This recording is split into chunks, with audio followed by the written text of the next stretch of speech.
Nice. I love that. Like that was right? dope. That was cool. That was cool. I hope you guys are enjoying our new segment, our new episodes, because that intro was fire. Thank you. Appreciate Shout that. out to Cortez. That. Thank you. Thank you. We do things. We do things. Yes.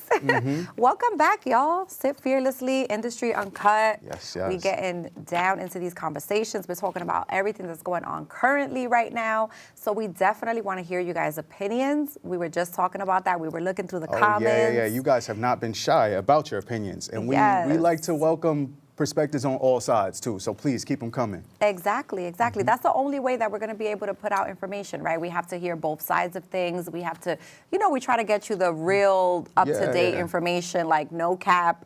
So, no definitely. bias. We want to keep things objective That's and right. give the facts. That's right. So, first off, I want to start off with talking about Women's History Month again. Yes. We are in Women's History Month, so shout out to all the amazing, resilient, strong, powerful, vulnerable women out there. Like, my heart goes out to you, my love goes out to you. Like, we do a lot, y'all. So really is a great time to celebrate. And not only this month, we should always celebrate women. We should always celebrate men, but it's a special month to do so. So I wanted to shout out my people because I am a part of 2 amazing events this month. One of which is going to be in Long Island this Saturday, actually, which, oh my God, I don't even think I'm prepared for it. But she got this. I am sitting on the panel on there. I am being recognized and awarded. And, it's going to be a day of just like vulnerability and everyone sharing their, trials and tribulations, their challenges, what they've been through, how they overcame it, and also just celebrating ourselves and reclaiming our power. And we're going to talk about finances too, which is important. That's very important. Because financial empowerment is important, y'all. Yeah. So I'm so excited. It's going to be my first award in a minute. Okay, so I'm excited. Thank you. Hold on, because you over here, you're giving all the flowers outwardly, and that's very well deserved. Women's History Month is massive. Yes. The times we're in, I don't think women get enough credit in the industries that they are now navigating, the spaces that they're finding success in. Yeah. But as you did a great job, giving them their flowers, I'll go ahead and take on the responsibility of giving you your flowers. Thank you so much. You know what? You do a lot for even creating the show, creating the network, and generally speaking, creating spaces where you can educate and uplift other women. So that's important too. Yes. Good stuff. Thank you so much. That award is well deserved. Listen, I appreciate that. It's a lot of work, what we do and putting ourselves out there, especially as entrepreneurs, creatives, and then being moms at the same time and navigating all of that is not an easy thing to balance. Absolutely. So I appreciate that. And shout out to my girls this Saturday. The event is for Women, Wealth, and Wellness. So shout out to my girl Tanisha who put it together with her team. I'm very, very, very excited to be in the building. My family is coming, so I'm excited to celebrate with them and 2 of my homegirls. So just excited. Yes. It's a great way to kick off the month. And then at the end of the month, I will be down in Austin, Texas, which y'all know I love going over there. Jet setting again. Jet setting again, yes. Yeah. But, to a safe zone right now because this is dangerous in a lot of places. Oof. But I'll be down in Austin, Texas. Shout out to my girls with the Elevated Hour. So we did do the first part here in New York. We had it at Hidden Tiger. And it's basically, we're having conversations centered around stigmas between men and women and relationships. That's big. So it's going to be a really, really great conversation. Shout out to Lori. Shout out to Chantel for putting this together. My daughter's godmother also lives in Austin. So she will be joining us. Nice. So I'm excited about that to share, the stage with my sis that I've known for such a long time since high school. Wow. Like friendships like that, don't come they're by rare. They're often. rare. You got to take care of those, water those relationships, and cultivate them to even greater heights too. Yeah, so I'm so excited. I'm so excited to like share space and time with her and to see her shine. I was gonna say y'all elevating together, and that's good too. Too many of our friendships people leave behind because it's not necessarily progressing in all spaces. It's wonderful when it coincides. The friendship builds as the success builds, and y'all platforms build. And as women, we have to pour into each other, and we have to uplift each other, and we have to highlight each other. And I was like, I'm going to Austin, girl. Like, come on in. Yeah. Like, I wanna see you shine. I wanna hear you speak.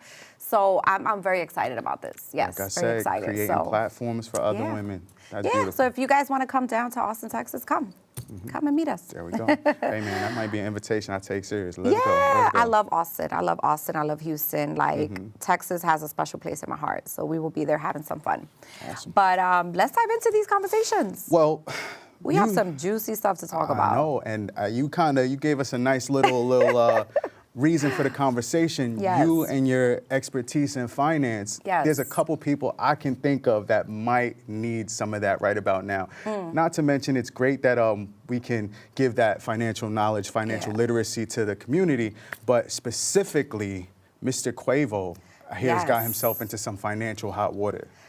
Let me tell you. Let me give y'all the tea real quick, okay? Hot water tea. See what she right. did there? Right, there you go.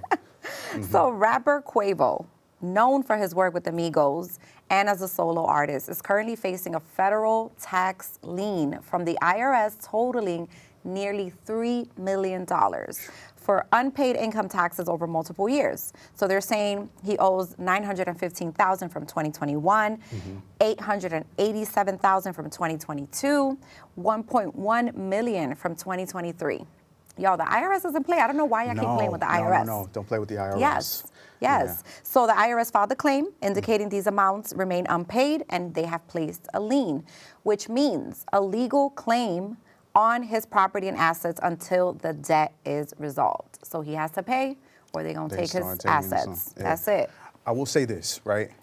I have confidence in Quavo's success throughout his time with Amigos, even his own individual success as an artist, and maybe some of his other business ventures that he hopefully has the money to cover that. And it's really just a means of reallocating funds to different spaces. However, it's a massive lesson that as you get more success, especially in the music industry, people forget that it's a business, right? As you're bringing in money based on your creativity, on your music, artists particularly forget that those expenses, they have to be accounted for. The money coming in has to be accounted for. And it's that much more important to have the proper team that's looking out for you. Because we can be honest here, like as a musician myself, as an artist myself, a lot of my peers and contemporaries, I don't know if they have that, financial knowledge to even know what the process of getting a tax lien removed is. I don't even know if they know how to file their own taxes come tax season. So knowing that and now dealing with a ton of money out of nowhere because, some people have come into wealth out of nowhere. And now you're responsible for recording hundreds of thousands or even millions of dollars. And the government, they want their piece. They want their money. And you know what it is too? I think also when we don't understand these things, we kind of put the responsibility on somebody else.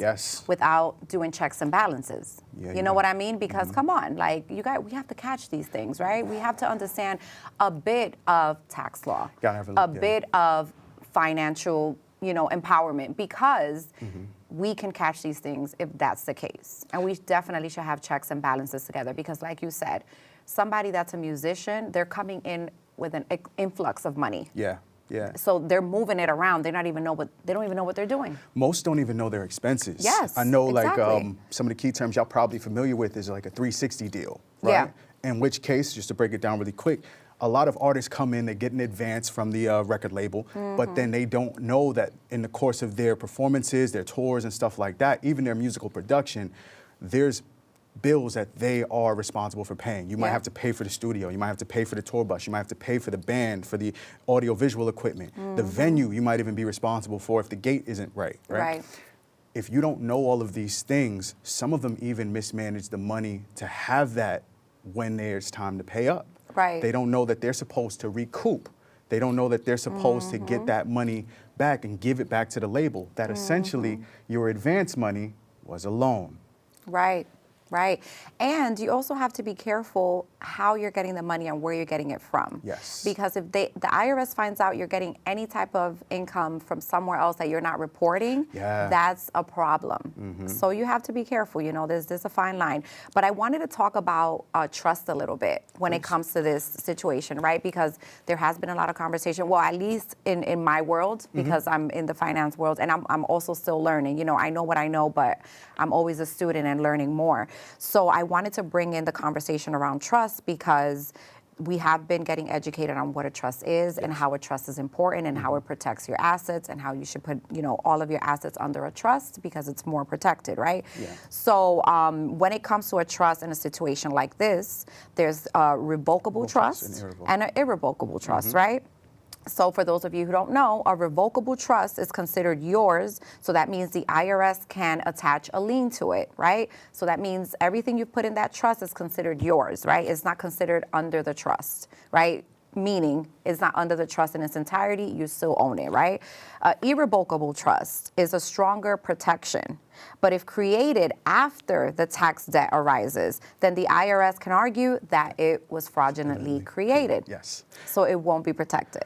Also, and you can speak to this too, if you know that you're going to have a lot of expenses that have to do with whatever thing you're doing, and you're going to be doing this for any sustained period of time, it is in your best interest to perhaps create an LLC, an S Corp, some type of business, because like the trust, it can remove things from your name. Exactly.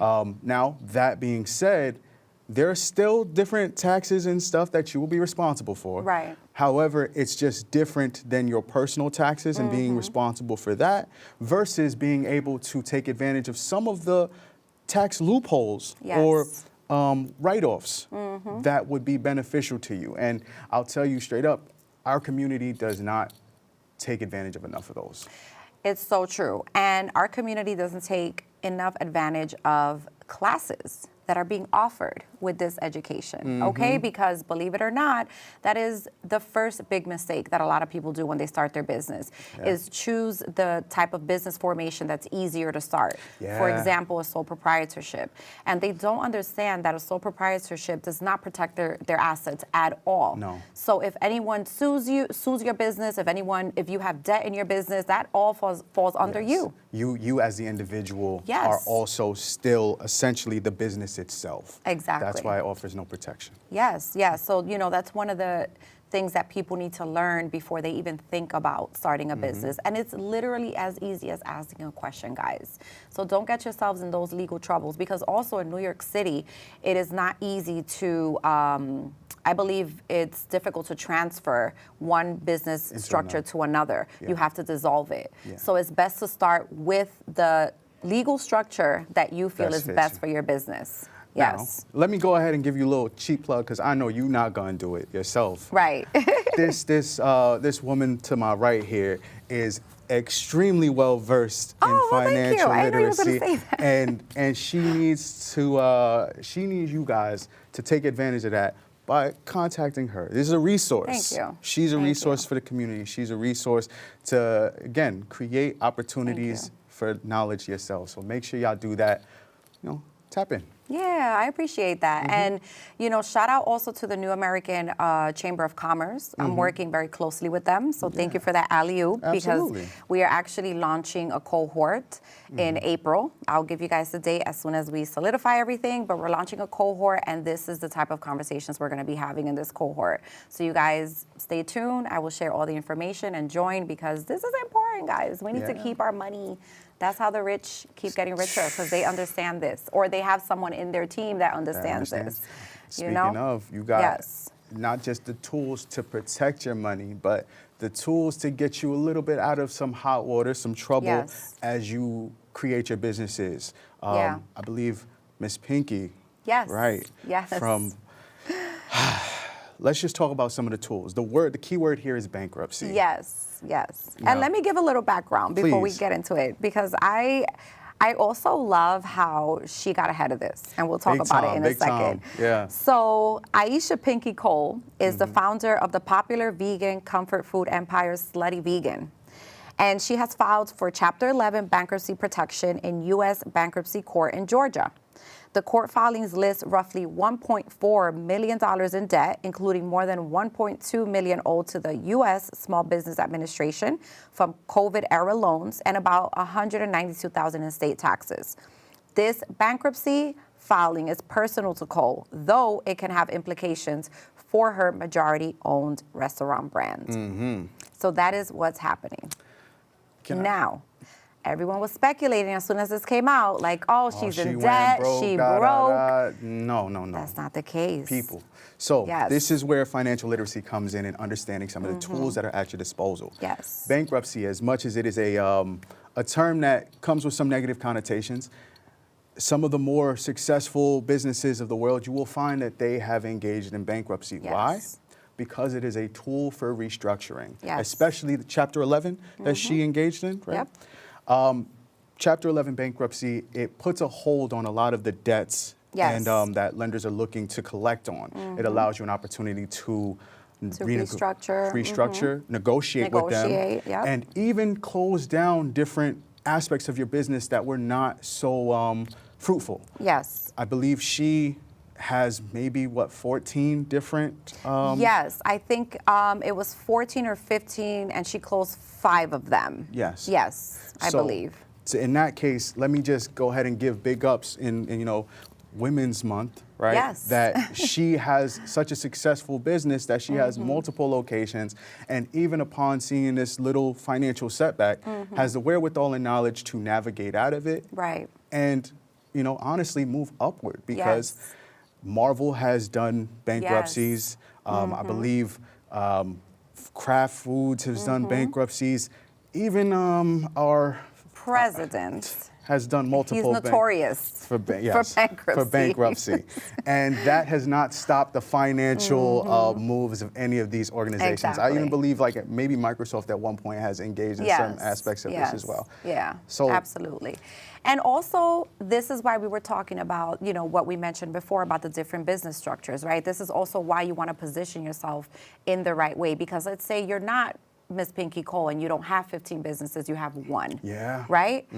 These are things that you can do. If you have 1 business, you can shut down that business. And if you have the proper business formation, your personal assets are protected. You deal with that situation under the business, right? So this is why we're having this conversation, because you need to understand those things. It's important.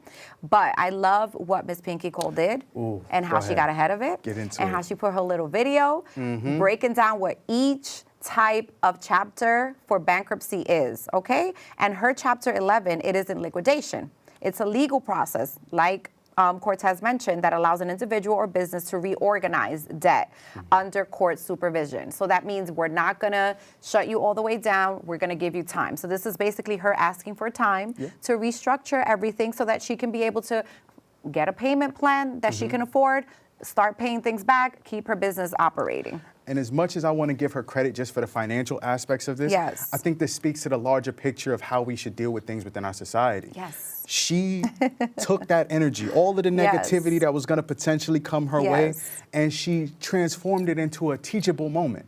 I loved it. She allowed it to be like, okay, guys, yes, my business is out there. I loved it. You guys got to see the transparency, my vulnerability. Yes. But allow me to give you some more insight into something that may be able to assist you as you move forward in your own business endeavors. I loved it. It was so catchy. Yeah, she was great. And watch me, you file that bankruptcy. Hey. File that bankruptcy. Hey. I loved it. When I saw it, I was like, this is genius. Yeah. And I love how she still kept the video rolling at the end, and she's like laughing, like, I can't believe I got through that, because it was a mouthful. It was a lot. It was a lot, but she did it. She did it. Shout out to Soulja Boy for providing the melody on that one, too. Yes, and shout out to Miss Pinky Cole, girl. Thank you for utilizing your experience to educate us, because that's literally what it is. We have to take accountability for what we're going through, not feel shame behind it. No. It's not easy to run a business. So shout out to you, Queen. Yes. Absolutely. I love it. I love it. Big ups to you. Big ups to you. So let's talk a little bit about something else, right? Let's get off of finances for a little while. A little bit. So I don't know if you guys saw, but there was like controversial conversation that Demi Lovato had with Keke Palmer, and they were discussing dating older men when they were younger. Right. And a lot of that conversation stemmed from when Demi Lovato was at the Breakfast Club, and she talked about her past relationship with Wilmer Valderrama. At the time, she was 18, he was 29. Yeah. So that's a 12-year gap, right? So when you're that young, sometimes you don't look at it that way, right? And it's like, no, she's like looking back like, wow, I was really dating like a grown man and I was still a young girl. Yeah. So it's a conversation that it needs to be had, because it isn't taboo. This goes on. No, this goes on all in the our time. communities. Big time. Yes.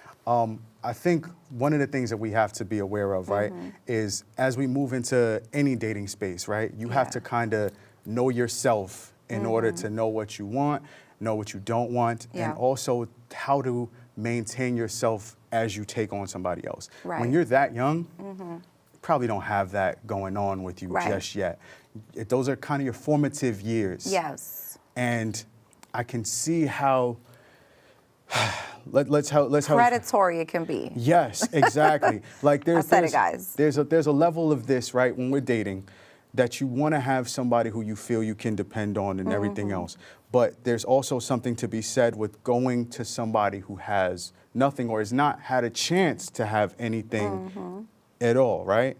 Like, I'm sure that many people, whether they're in high school, college, they look up, right, when they're trying to date. They look at somebody who has what they feel like they should have or is doing well in their society.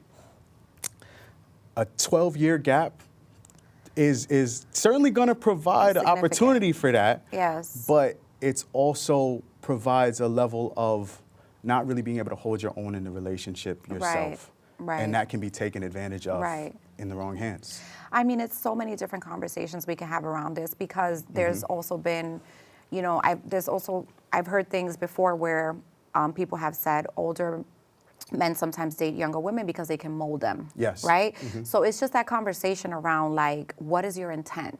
Because clearly you are the person that is more mature. You know more. And knowledgeable. Yeah, absolutely. In this situation. So, like, take a step back and really assess that, right? From the older person perspective in the relationship.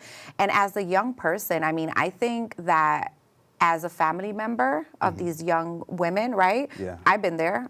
You know, when I was young, I definitely was like talking to some guys that were like older than me, you know, but I wasn't thinking about it that way either. But I think just making sure that we are aware about what our children are doing, you know, what our young girls especially, and if they have siblings, like the siblings checking in on them, you know, like, do you feel safe? You know, is this person forcing you to do anything that you don't want to do? Like, I think we should approach these conversations like this because we need to create a safe space to figure out if this is what's happening because they could be coerced into these situations. Yes, and that I think is, you touched on something, right? The forming of somebody, like shaping somebody to be what you want in the relationship. Question for you. Yeah. In a relationship of any type, do you feel like you should go into a relationship with the mindset of people being perfect for each other off the bat? Or do you think we grow into those things?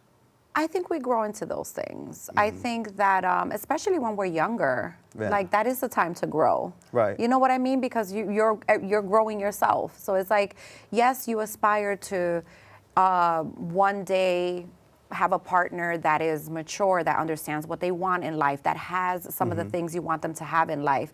But you can grow that together. You know what I mean? Okay. So I think that that's how we should start looking at things more instead of like looking for someone to provide something for us that we want. And this is why we made this decision to date this type of person. Yes. Yeah. So I think, unfortunately, right, this dynamic, it takes itself even beyond the age dynamic and it goes into the hypergamous dynamic, right? There are some people who said that the problem in dating in our community is really because people are not self-aware of their own circumstances, right? Like, the clearer cut situation is like early college, high school. Yeah. Most people haven't had a time yet to have a real career. They don't have their own place. They probably don't have their own car sometimes. They haven't had a chance to really do or accomplish anything in life yet. Yeah. So anybody who comes to them who has some of those things might be more appealing than what they see around them. Right. It's kind of the same thing if you maybe live in an area that's not so prosperous. Yeah. Right? You go to the club or something, you see the guy pull up in the Rolls Royce. Right. Right? Right. You're like, okay, that's what I want. And social media, I think you said it a couple episodes ago, social media has created a space where we are looking at the things and what can be done for us. Yeah, because I was gonna say also, let's say the guy, right? We're not only saying guys are doing this, right? But I don't want the guys to feel attacked. But also for the males, they're flashing this also. Because they know that's They're what flashing this. Yeah. I remember when I was in junior high school, the older boys used to pull up at religiously. We got out at 3:30 in the afternoon. And they knew what they was doing. And they were there. The ones that had cars were there with their cars. The ones that, you know, whatever. And it was like the older boys in the neighborhood. And they were flashing it in front of us. So it's like, of course, you know, you're going to be like, okay, you know. So I guess what I'm saying is that dynamic never changes, right? Yeah. It's there from the start. It's there for, you know, because if we get down to the biology of it all, it's a point of security, right? Yeah. You want somebody who's going to be able to provide. Yeah. So I do think it's important what you said, to be that family member, be that friend, and instill in your, you know, youth to at least be aware of the red flags, right? Like, is this person, do they now feel like they can control you because of the money? Right. And that doesn't stop at the youth level either. Like, there's literally financial abuse that can occur at every level. And I want to stop you right there because we could go so deep into this. Yeah. So I want to hear what you guys think. All right, give us your thoughts about this topic, because we're definitely going to continue this conversation for sure. So let us know what you think. Big time. What's your advice? What are your thoughts? What do you think about this?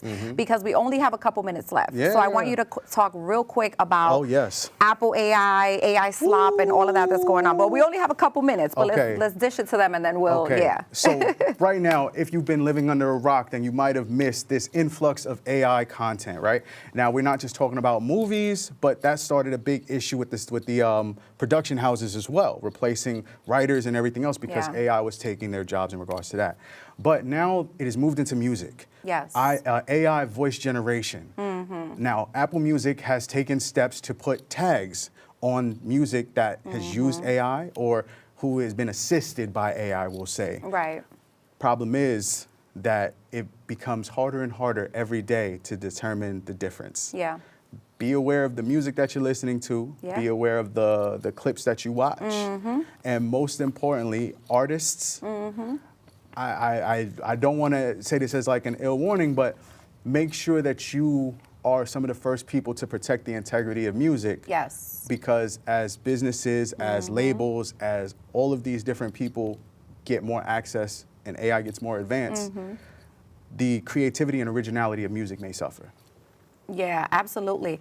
And make sure you guys are patenting, trademarking yourselves, your voice, you know, all of that, because we were talking about that earlier. They're also copying that and cloning it in AI. So yeah, be very, very careful. But I love that, you know, Apple is standing up for this, because there should be some sort of legal protection made, and also a movement made where they're letting us know this is AI, this is a AI musician, this is made by AI, etc. This is an AI video that you're watching, you know, because we need to know those things. Yeah, actually, Spotify got in a little bit of trouble with people because, as you know, these algorithms will push music towards you. They'll recommend things, and people were upset because Spotify was recommending AI music. And if you don't know, these AI voices are modeled after existing ones. So you may have a new SZA song that you think is that. And it's not. And it's not. And I'm going to cut you off because we're running out of time. Yeah. But we also want to hear you guys' thoughts about this. So definitely let us know. But this is another episode of Sit Fearlessly, Industry Uncut. Let's go. Yeah, let's go.